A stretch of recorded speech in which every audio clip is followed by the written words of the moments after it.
fundamentalmente las cardiovasculares. También ocurre las complicaciones de diabetes tipo 1, ¿no?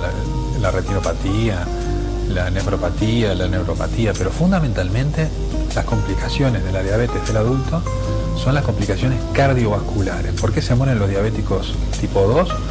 Por enfermedades cardiovasculares, infarto, hipertensión, accidente vascular encefálico, etc.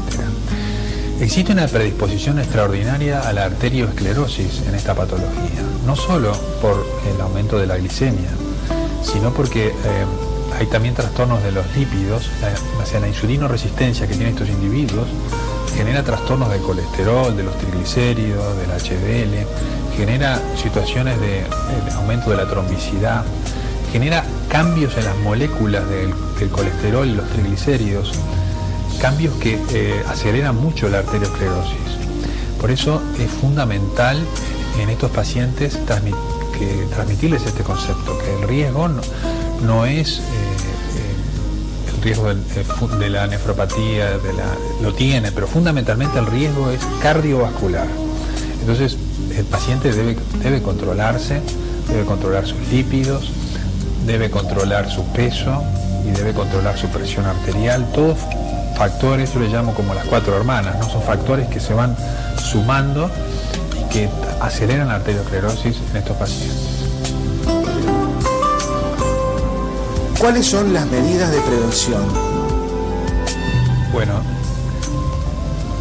yo habíamos hablado antes, del concepto de diabesidad. Es decir, la principal es combatir la obesidad y combatir el sedentarismo. La obesidad, y sobre todo la obesidad abdominal, es la obesidad que da más riesgo de ser diabético tipo 2. Si hay genes para ser diabético, como habíamos hablado. Entonces, lo más importante es prevenir la obesidad y aumentar el ejercicio. El ejercicio tiene una acción muy importante a varios niveles. Mejora la insulinoresistencia, porque en el músculo es donde hay más insulinoresistencia, es decir, el individuo precisa menos insulina y precisa hacer menos esfuerzo para el páncreas, y eso le alivia extraordinariamente la diabetes si ya la tiene o la posibilidad de tenerla. Un individuo que hace... El ejemplo más típico, por ejemplo, son la tribu de los indios Pima en los Estados Unidos. Estos indios en Arizona, ahora la mitad de estos individuos son diabéticos cuando tienen más de 35 años. Y estos individuos son sedentarios y tienen la alimentación de la vida occidental. En cambio, los indios Pima que están en México no tienen diabetes, porque son individuos que hacen ejercicio y porque se alimentan de manera totalmente diferente. Esto es un ejemplo gráfico de la mejor manera de prevención, que es combatir la obesidad y aumentar el ejercicio. Hablemos entonces de las consideraciones del tratamiento.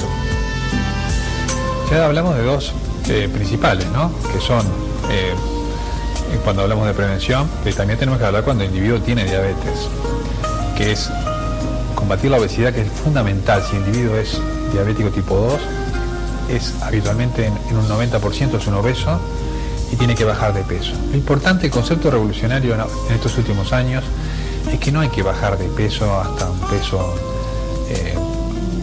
difícil de alcanzar. Con un 5% que el individuo descienda de peso ya mejora extraordinariamente la insulinoresistencia, mejoran sus necesidades de insulina, mejora la diabetes. O sea, eso es un punto. Bajar un 5% o un 10%, por lo menos un 5% de su peso.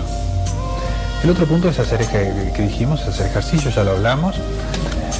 Después, en cuanto a la dieta, es muy importante que el individuo consuma una dieta adecuada, con bajos niveles de carbohidratos simples. Carbohidratos simples o carbohidratos de índice glicémico elevado son aquellos que se absorben muy rápidamente. Tenemos que consumir carbohidratos que se absorben lentamente. Por ejemplo, las verduras tienen carbohidratos que se absorben lentamente. ¿Qué importancia tiene esto? No hay picos de glucosa y las necesidades de insulina en un individuo que tiene dificultades son menores.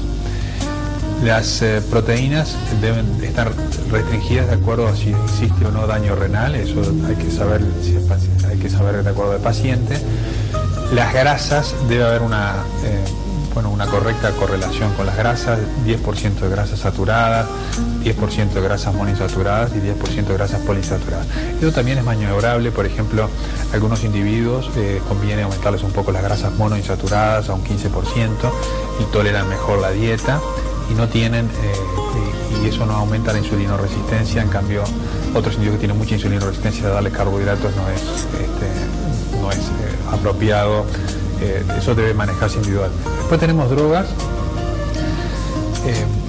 por vía oral, tanto sensibilizadores de insulina a nivel periférico como estimuladores de insulina a nivel del páncreas. Y después a veces es necesario en estos pacientes utilizar también insulina.